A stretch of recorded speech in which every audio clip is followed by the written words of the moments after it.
Hello, bonjour à tous. J'espère que vous allez bien, que vous profitez bien du confinement. Moi, ça va. Aujourd'hui, je viens juste avec juste un petit exercice en Python. En fait, c'est un jeu qui va me demander de trouver le nombre. Est-ce que vous voyez? Genre, deviner le nombre. Et voilà, nous allons commencer. Donc, voilà. Donc, on peut faire ça. Euh, guess the number en anglais. Donc pour faire ce jeu, on va demander à Python de générer un nombre aléatoirement. Et pour le faire, on a besoin d'importer une librairie qui s'appelle random. Import random. Ça c'est fait. Maintenant, ce nombre-là, on a besoin de le stocker dans une variable. Et nous allons par exemple l'appeler ici num, qui reçoit. Mais comment on veut un nombre aléatoire entre quel début et quelle fin?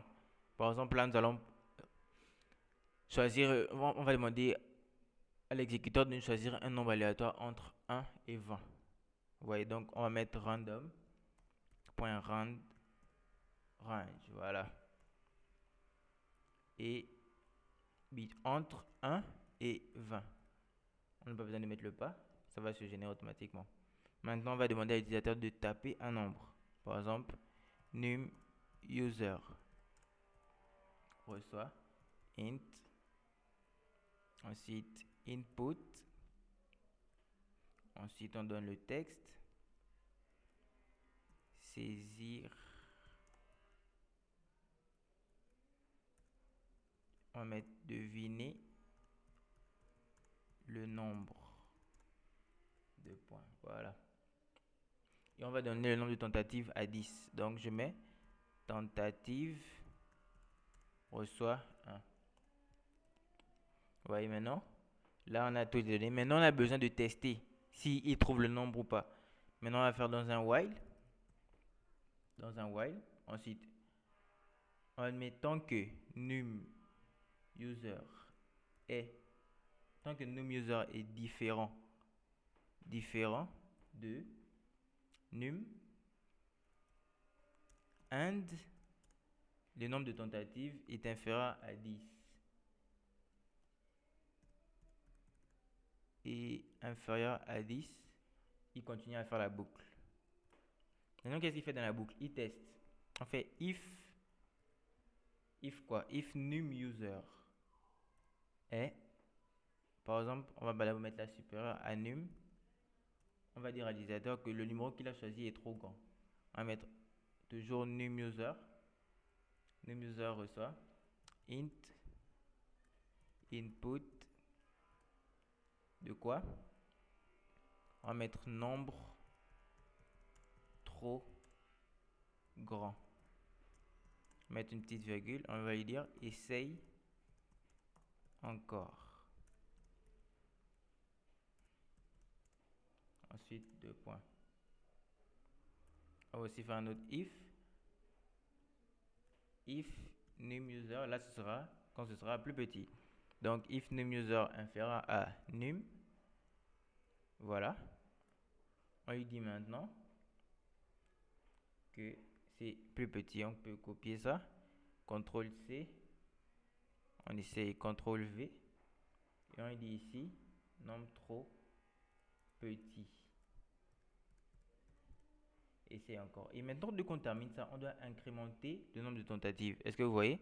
On doit incrémenter le nombre de tentatives. Donc là, l'incrémentation en Python, c'est tentative plus égale 1.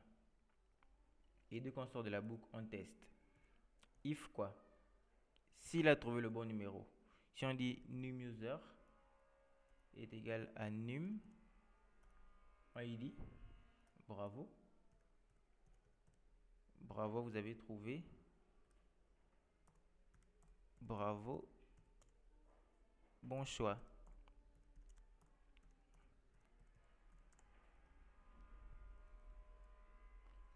Sinon,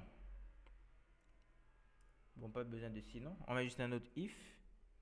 Maintenant, le contraire de ça, c'est quoi? C'est qu'il n'a pas trouvé et que le nombre de tentatives est terminé. Donc, if num user différent. On n'a même pas besoin de le tester. On va juste mettre if num user différent. Dès que ça sort de la boucle, si c'est toujours différent, On sort. Si c'est différent de num, on lui dit print échec. On lui dit désolé et on lui précise le nombre qu'il a manqué.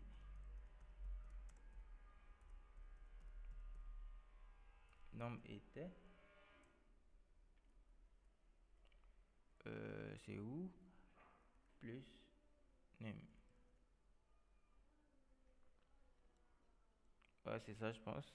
Maintenant, pour compiler ici, bon, moi j'utilise Visual Studio Code, donc pour compiler, je mets Python et je mets le début de mon fichier guess et je tape tab. Vous voyez? Et ça va démarrer le programme. Ah, j'ai mis le nom. Oh là là. Je dois mettre le numéro. Le numéro ou bien le nombre. Ou bien le nombre. Voilà. Donc ici, on peut écraser ça à CTRL-C. Pour ici éclairer ça dans la console, on fait juste un clear. Voilà. En fait, pour générer cette console-là, c'est simple. Il faut juste venir ici, terminal, new terminal. Et ça va vous amener dans le fichier où vous êtes. Et moi, je retape Python. Et je mets juste grand G avec mon U. Je tape tab. Et voilà.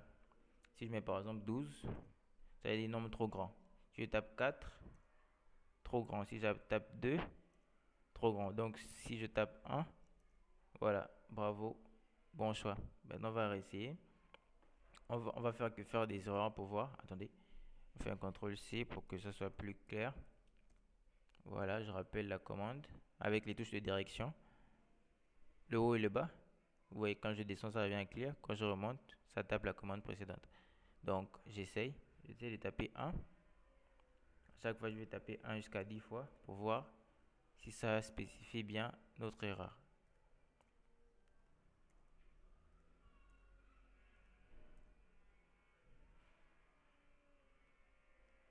Ah, j'ai mis... Désolé. J'ai fait cette erreur-là ici. C'est pas le plus, c'est la virgule. Donc, on fait un clear. On rappelle la commande. On met 1. Trop petit. Je mets toujours 1 jusqu'à 10 fois. Et normalement, c'est censé me dire à la fin que le nombre était tel nombre. Voilà, vous voyez, échec, désolé, le nombre était 15. Donc c'est un peu ça. Bon, je pense que je vais faire 6. Je vais faire 6, on va dire 6 vidéos, genre pour les apprendre la base quoi. Quand on finit d'apprendre la base en Python, quels sont les petits projets, les petits exercices qu'on peut faire. Donc c'est ça. Donc on se voit dans les prochaines vidéos. A plus, prenez soin de vous.